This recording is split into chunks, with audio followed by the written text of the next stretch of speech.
नमस्कार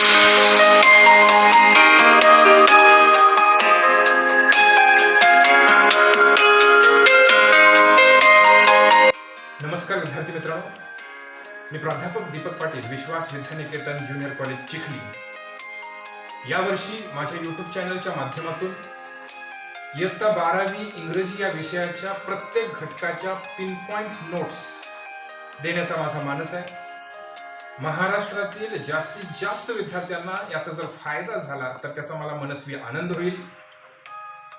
त्यामुळे माझा पाठवलेला हा व्हिडिओ पहा, आवडला तर लाईक करा, शेअर करा, कमेंट्स करायला विसरू नका आणि मी पाठवलेला प्रत्येक व्हिडिओ तुमच्यापर्यंत पोहोचावा अशी तुमची अपेक्षा असेल तर माझ्या चॅनलला सबस्क्राईब करा। धन्यवाद। नमस्कार विद्यार्थी मित्र हो, आपल्या 12वीच्या पुस्तकातील घटक क्रमांक 4.2 to sir with love by E.R. Brathwaite या नॉव्हेलचा अभ्यास करत असताना आपल्या सोयीसाठी म्हणून आपण त्याचे 4 पार्ट्स तयार केलेले आहेत। 4 व्हिडिओच्या माध्यमातून आपण त्याचा अभ्यास केलेला आहे।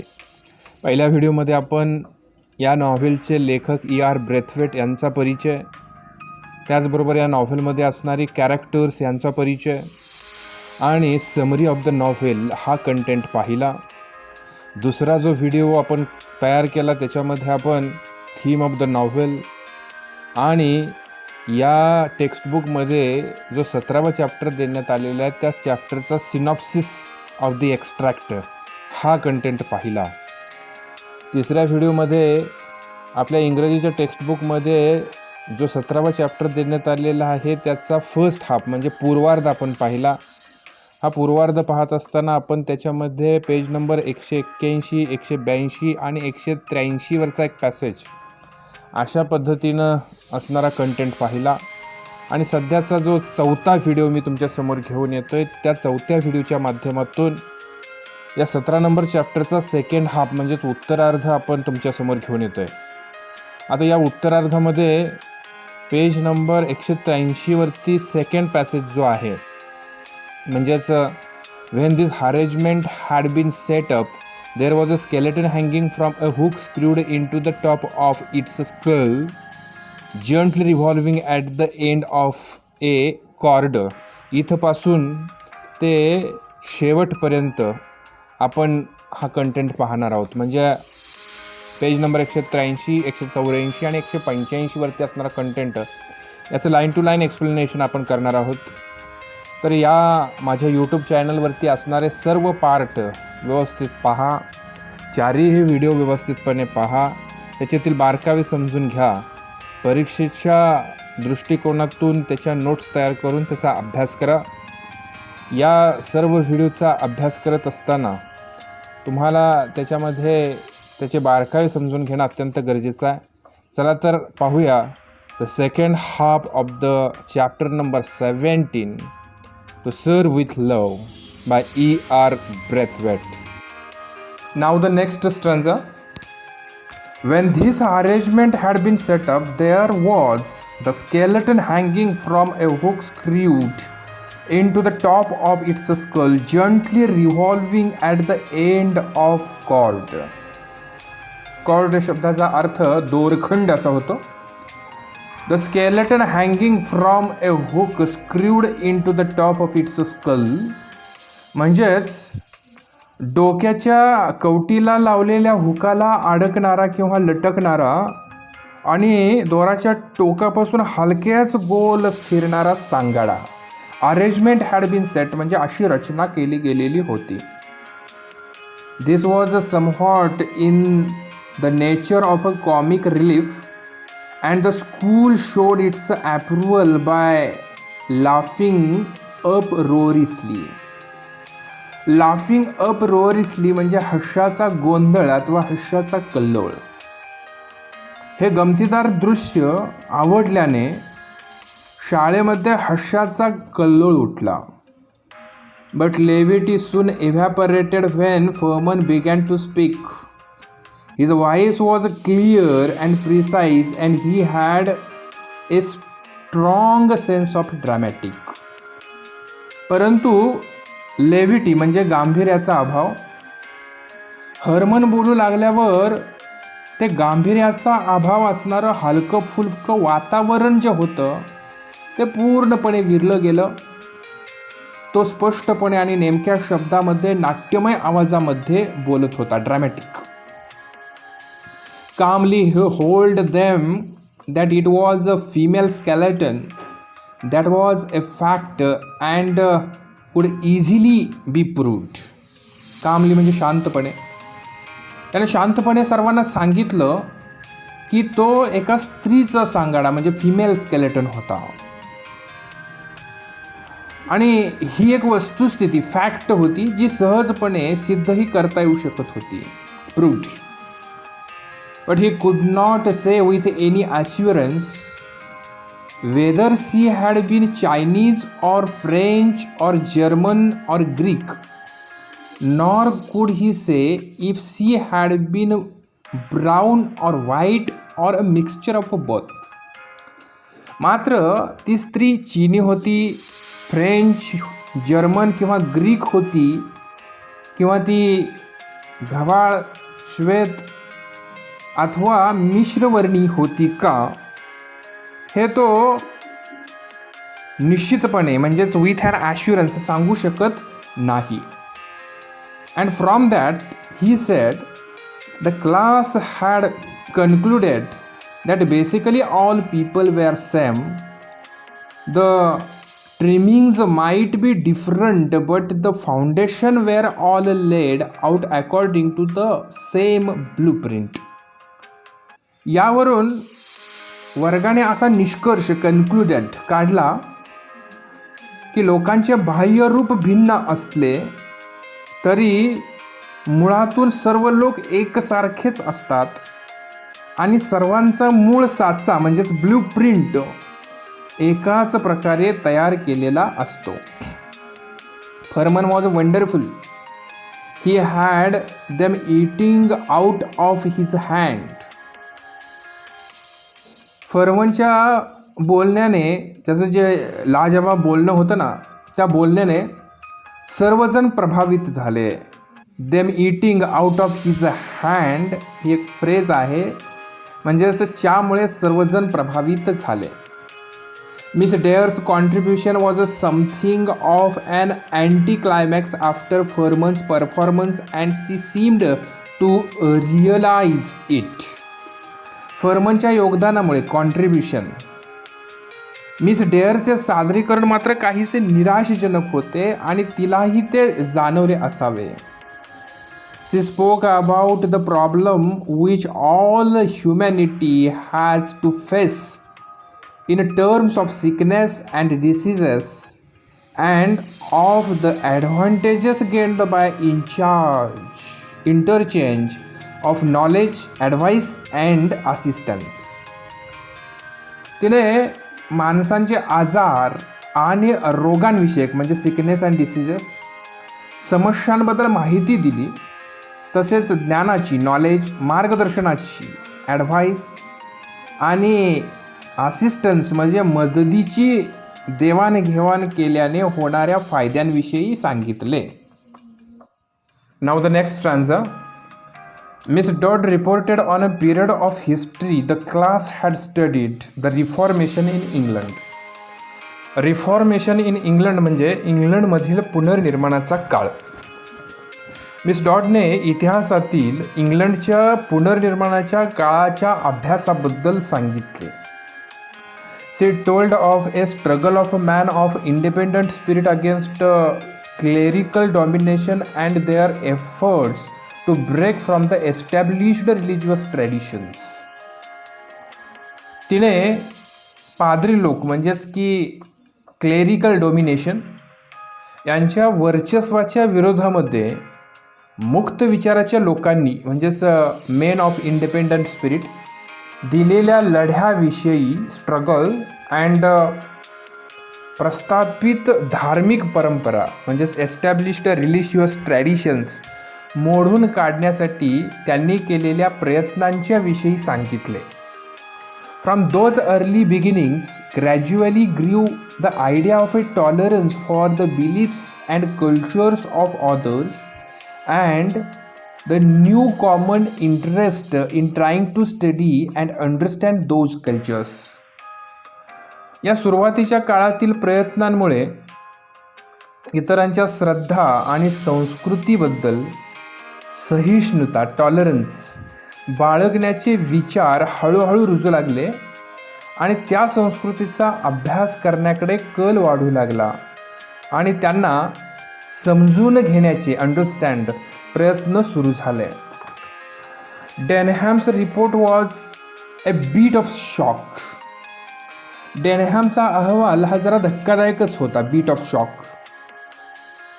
He severely criticized the general pattern of PT and games, emphasizing the serious limitations of space obtaining and effect of that limitations on their games activities.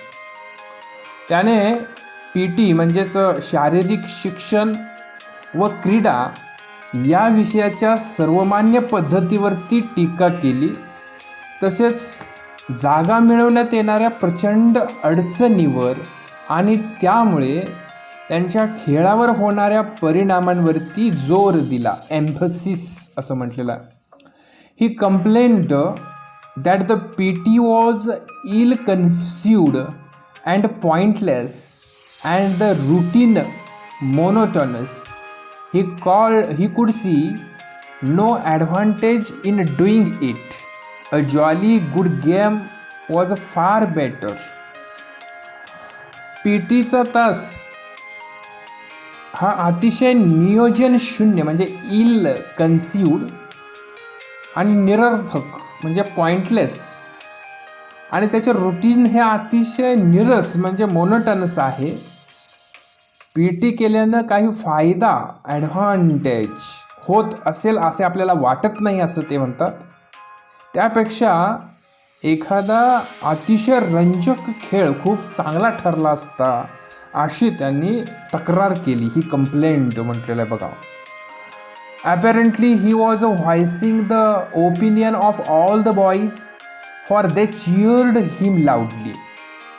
Apparently म्हणजे वरवर पाहता बहुधा सर्व मुलांच्या वतीने तो मत मांडत असावा असं वाटतं, कारण त्याचं बोलणं ऐकून सर्वांनी मोठ्याने जल्लोष केला. चिअर्ड हिम लाऊडली असं म्हटलेलं इथं. When the report were over, Denham called 2 children at random from the audience and asked them to write the name of each teacher, including the head, on the slip of paper. अहवाल वाचन संपल्यावर डेनहॅमने प्रेक्षकांकडून 2 मुलांना बोलविले आणि कागदांच्या चिठ्ठ्यांवर म्हणजे slip of papers प्रमुख आणि इतर शिक्षकांची नावे लिहावयास सांगितली. Now the next stanza. The slips were folded and placed in a hat, juggled vigorously and then withdrawn one by one. त्या चिठ्ठ्या ज्या होत्या त्या दुमडून म्हणजे फोल्डेड एका हॅटमध्ये म्हणजे टोपीमध्ये ठेवल्या गेल्या. जगल्ड व्हायग्रसली म्हणजे जोराने हलवून मिसळल्या आणि मग एका पाठोपाठ एक उचलून घेण्यात आल्या. The names were called Mr Weston, Miss Dale Evans, Miss Phillips Denham and Miss Joseph led the others off the stage and the teachers took their seats. Weston big and blushily untidy between the 2 women. Mr. Weston, Mrs.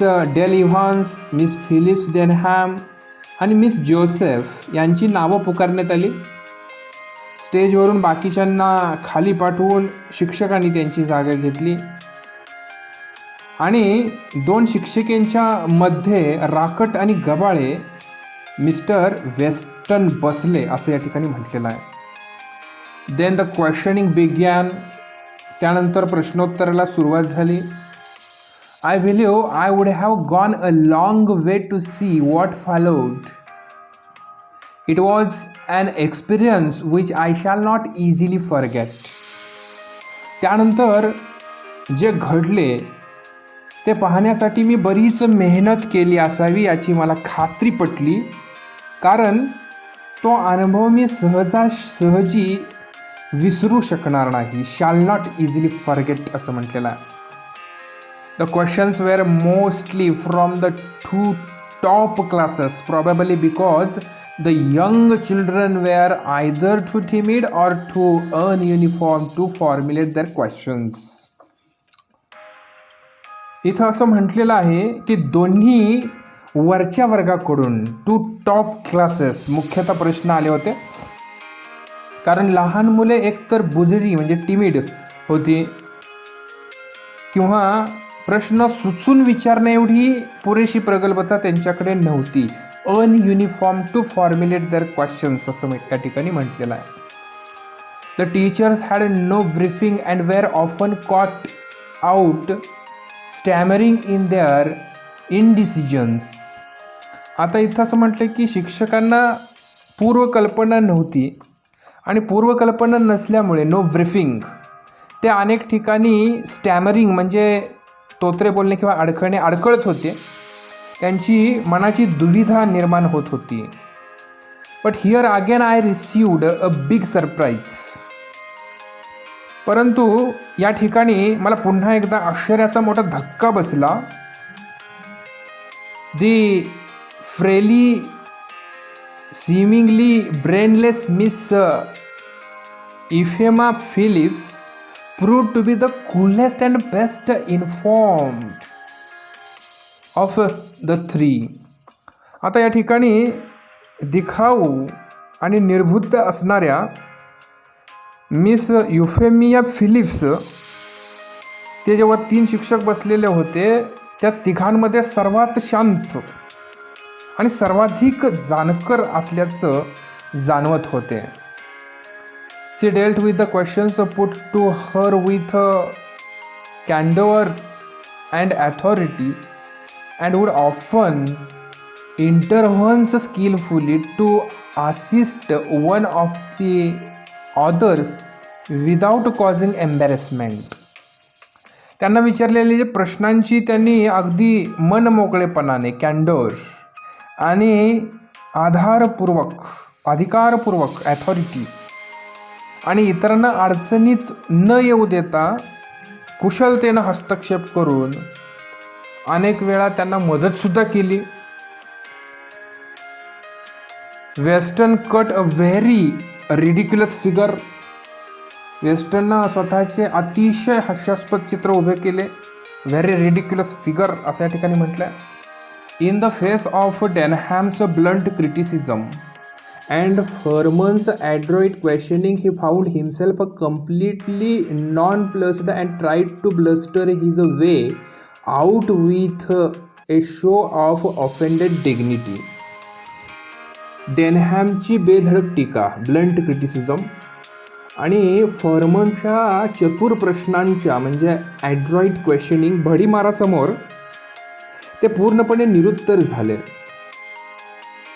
बावरून गेले आणि अवमानित झाल्यामुळे ते धमकावल्याच्या स्वरामध्ये बोलू लागले.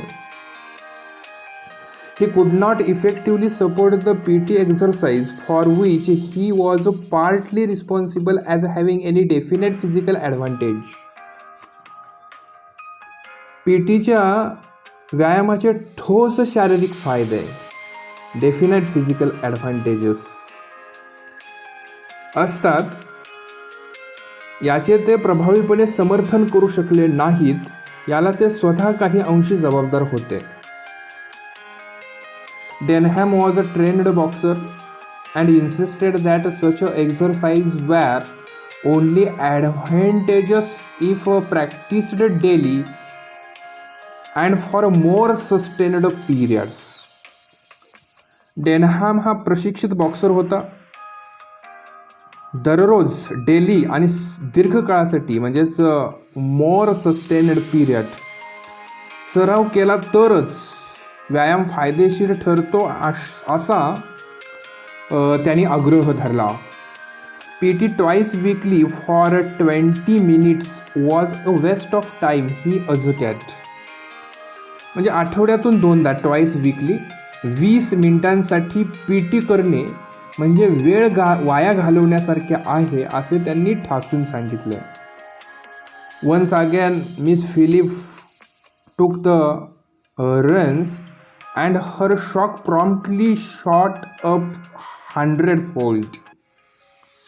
म्हणजेच miss फिलिप्सने पुन्हा एकदा सूत्रे हातामध्ये घेतली. टूक द रन, सूत्रे हातामध्ये घेतली असा त्याचा अर्थ होतो. त्यामुळे त्यांच्याविषयी आदर वाढला. She remained the school that every subject including PT and games had been carefully considered and fitted into the teaching timetable so that each student received maximum benefit from it. PT आणि क्रीडा त्याचबरोबर इतर सर्व विषय जे आहेत त्यांचा काळजीपूर्वक विचार करून प्रत्येक विद्यार्थ्याला जास्तीत जास्त फायदा मिळावा या दृष्टीने अध्यापनाचे वेळापत्रक तयार केले गेलेले आहे, याची त्यांनी सर्वांना आठवण करून दिली. The school with its limited facilities must be considered in terms of the greatest good for the greatest number, and it would be beyond everyone's power to please everybody. म्हणजे शाळेने आपल्याजवळील मर्यादित सुविधांमध्ये अधिकाधिक लोकांच्या जास्तीत जास्त भल्याचा विचार करणे आवश्यक असते आणि प्रत्येकाला खुश करणे कुणाच्याही क्षमताच्या पलीकडची गोष्ट आहे असं त्यांनी सांगितलं.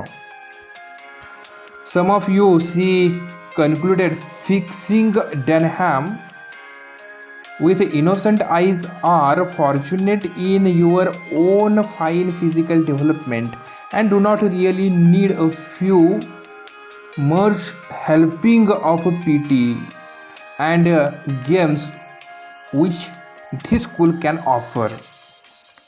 निरागस डोळ्यांनी, इनोसंट आईज. डेनहॅमला रोखणं त्यांनी रोखलं आणि त्यांनी म्हटलं की तुमच्यापैकी काही जणांकडे उत्तम शारीरिक आरोग्याची देणगी आहे, त्यामुळे शाळेकडून मिळणाऱ्या PT आणि खेळांच्या अल्प मुदतीची खरे तर तुम्हाला गरज नाही. Try to remember that there are others for whom our program is ideally suited. It may be that some of you older boys might even be able to help in that respect. मात्र हे लक्षात घेण्याचा प्रयत्न करा की आपला कार्यक्रम योग्य आणि उपयुक्त ठरेल अशी बरीच मुले आहेत. उलट त्यापैकी काही मुले कदाचित या बाबतीत आपल्याला मदतही करू शकतील इन दॅट रिस्पेक्ट असं या ठिकाणी म्हटलेलं आहे. Denham was not to be put off by these sugary remarks and rose in reply. Sugary remarks म्हणजे गोड बोलण्यामुळे, या गोड बोलण्यामुळे डेनहॅम काही माघार घेणार नव्हता, त्यामुळे तो उत्तर द्यायला उठला. Then why do we have to do PT? मग आपल्याला PTची गरज काय?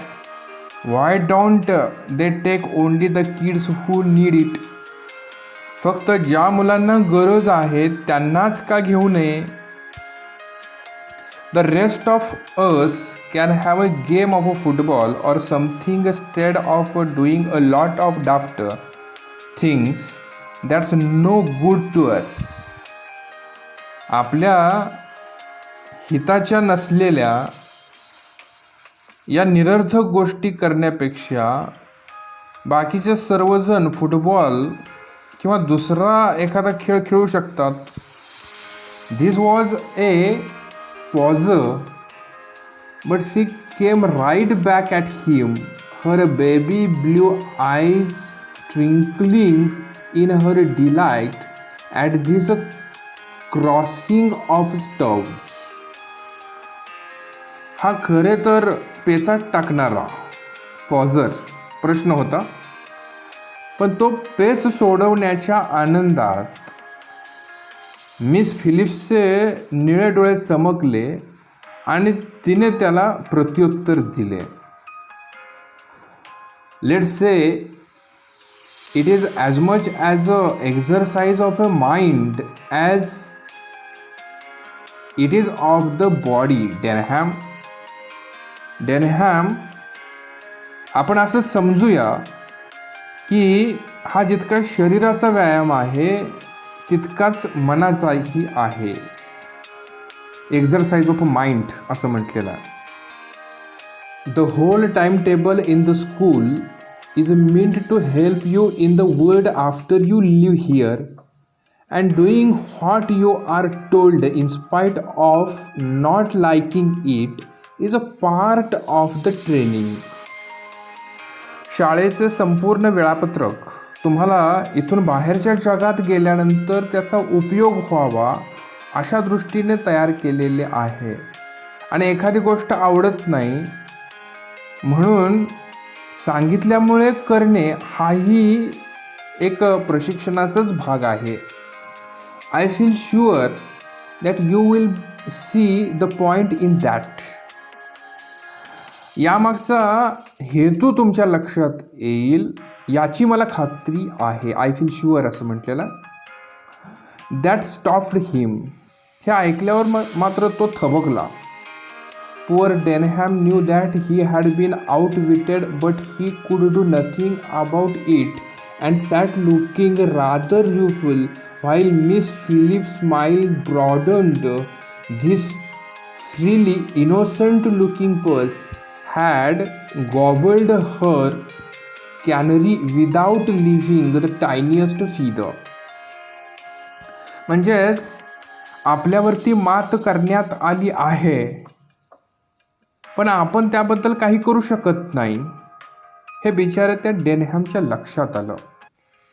त्यामुळं तो चडफडत बसून राहिला आणि मिस फिलिप्सचा आनंद द्विगुणित झाला असं म्हटले. स्माईल ब्रॉडन्ड.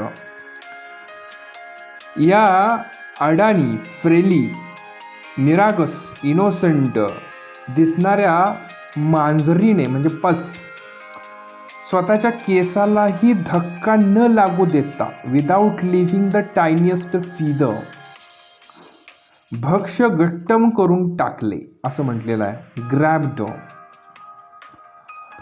असं या ठिकाणी म्हटलं. I began to understand how it was that so slight a creature could cope so effectively with her class. So slight creature म्हणजे इतकी लहानशी मूर्ती देखील आपल्या वर्गाचा इतका प्रभावीपणे सामना करू शकते हे माझ्या लक्षात आलं. Soon after this, as a morning ended, the head went on to the stage and closed the proceedings, expressing his pride in all the children and his deep appreciation of their efforts. यानंतर लगेचच सकाळ संपण्याच्या वेळी प्रमुखांनी स्टेजवरती जाऊन कार्यवाही समाप्त केली. त्यांनी सर्व मुलांविषयी अभिमान व्यक्त केला आणि घेतलेल्या प्रयत्नांबद्दल त्यांचे मनापासून कौतुक केले. Appreciation of their efforts. विद्यार्थी मित्र हो, to sir with love by E.R. Braithwaite ही जी ब्रेथवेट यांची ॲटोबायोग्राफिकल नॉव्हेल आहे त्यामधला 17वा चॅप्टर आपणास अभ्यासासाठी देण्यात आलेला आहे. त्या 17व्या चॅप्टरचा उत्तरार्ध या ठिकाणी समाप्त होतं. पर्यायानं आपल्या पाठ्यपुस्तकामध्ये दिलेला सर्व कंटेंट त्याचं लाईन टू लाईन एक्सप्लेनेशन आपण या ठिकाणी केलेलं आहे ते देखील समाप्त होतं. E.R. ब्रेथवेट यांच्या जीवनातील विविध घडामोडींचा या ठिकाणी परामर्श घेण्यात आलेला आहे. स्टुडंट टीचर रिलेशनशिप ही थीम या नॉव्हेलमधून आपल्याला पाहायला मिळते. त्याचबरोबर प्रेज्युडाईस अँड रॅसिझम ही सुद्धा एक थीम आपल्याला या नॉव्हेलमधून बघायला मिळते. या नॉव्हेलच्या बाबतीमध्ये असणारे चारही व्हिडिओ माझ्या यूट्यूब चॅनलवरती उपलब्ध आहेत. हे चारही व्हिडिओ वारंवार पहा, त्याच्यातील बारकावे लक्षात घ्या. टेक्स्टबुकमधील असणारा कंटेंट देखील वारंवार वाचा आणि त्याचे बारकावे लक्षात घ्या. परीक्षेला विचारल्या जाणाऱ्या प्रश्नांच्या साच्यानुसार त्यामध्ये असणारे विविध महत्त्वाचे घटक लक्षात ठेवा आणि या घटकाचं प्रिपरेशन करा. माझ्या यूट्यूब चॅनलवरती जाऊन त्यावरती अपलोड असणारे सर्व व्हिडिओ पहा, लाईक करा, शेअर करा आणि सर्व व्हिडिओ तुम्हाला पाहावयाचे असतील तर माझ्या चॅनलला सबस्क्राईब करा. धन्यवाद.